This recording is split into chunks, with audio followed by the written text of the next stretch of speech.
What's it like working for President Trump? I have a very good relationship with President Trump. We have a great national security team. You called out Robert O'Brien there. My classmate, Secretary Pompeo, and I have a good relationship. It's a good, strong team.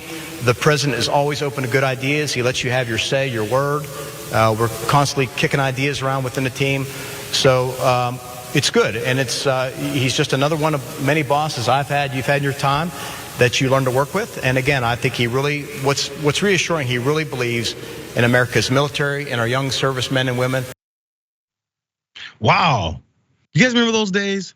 Back when Mark Esper, Secretary of Defense with Donald Trump near the end of his term, they like to act like how they got along so well. Man, it was a working relationship. Donald Trump does everything right. He works with the military. He's a wonderful, wonderful president. It's weird because only a few months later, things kind of broke down and answers like this were given. Watch. Does the president still have confidence in Secretary Esper? With regard to whether the president has confidence, I would say if he loses confidence in Secretary Esper, I'm sure you all will be the first to know. But as of right now, he still does? As of right now, Secretary Esper is still Secretary Esper, and should the president lose faith, we will all learn about that in the future. And we all learned about it because Mark Esper was also fired near the end of that term. But what is it that happened between then and now?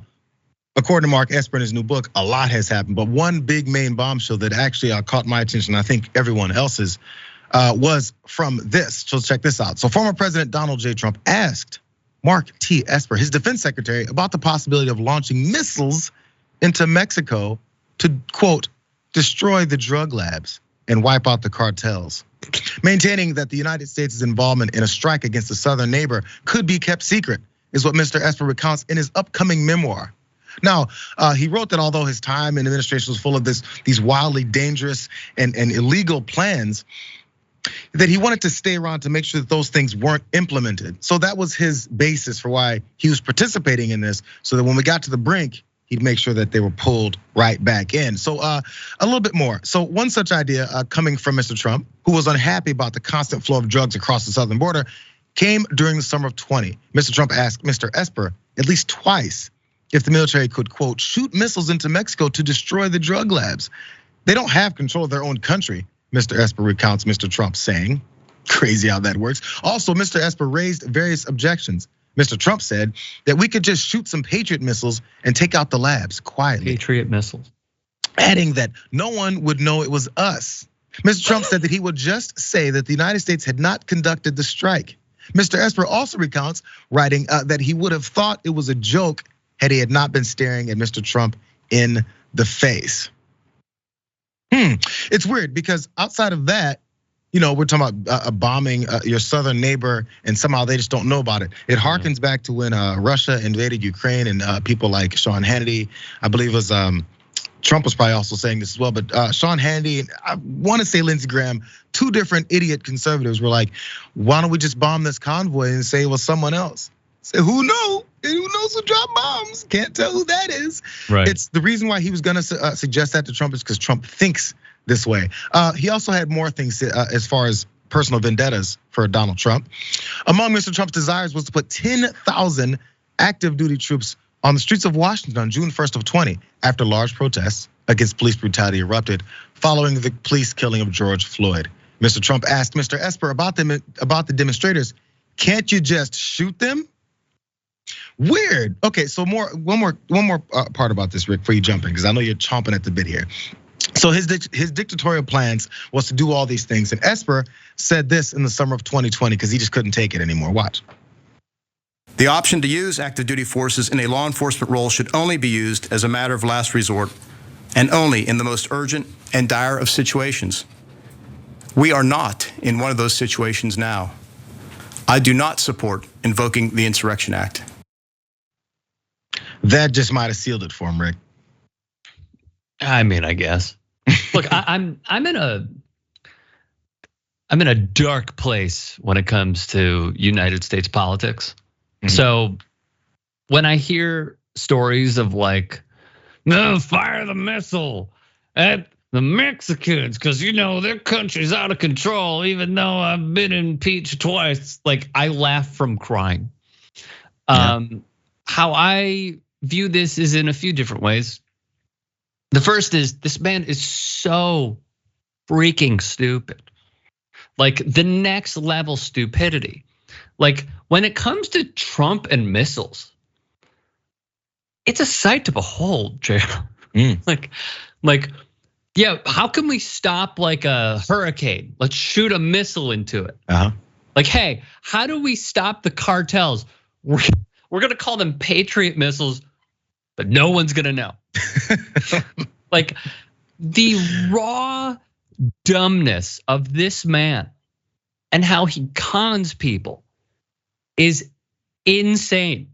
Now, another thing that stuck out to me real quick is what the New York Times reported when Stephen Miller said, "Oh yeah, we'll get there." Go for it. I think because first just the bombing, because I'm glad you touched on the nuking, the hurricane and bombing Mexico. Now we're hearing about, and also shooting American protesters in the streets in the nation's capital potentially, right? And that was the scene when he's holding the Bible upside down and he's trying to make all these things happen, and they marched down protesters and shot the non-lethal projectiles at them. They were sued for. This is his mindset. This is why he was praising people like Putin and why he's praising people like Kim Jong-un, because he wants to be those guys. And they thought anytime we said that we were evoking hyperbole and we're going over the top and we're just never Trumpers. And oh my God, Trump derangement syndrome.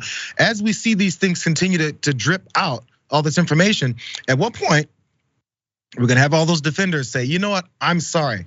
I misread this whole thing. You guys were right, because they downplayed it completely, and it's what actually helped prompt and pump up his image throughout all these things. Which then let's lead to Stephen Miller, because there was more that was going on that Esper writes in his book. Because we haven't even addressed the fact that Esper sat through all this, and now he's writing about it.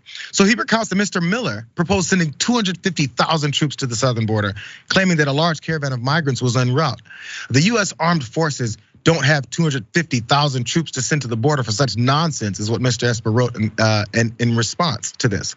In October of 2019, after members of the National Security Team assembled in the Situation Room to watch a feed of the raid that killed Islamic State leader Abu Bakr al-Baghdadi, Mr. Miller proposed securing Mr. al-Baghdadi's head, securing his head, dipping it in pig's blood, and parading it around to warn other terrorists. Oh my God. This is what Esper wrote.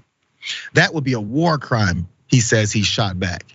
He's gonna be talking about this on 60 Minutes. I saw a couple of preview clips already, so he'll be retelling these stories then. But I think that's what you were looking to discuss there as well. Yeah. So I'm glad you covered it.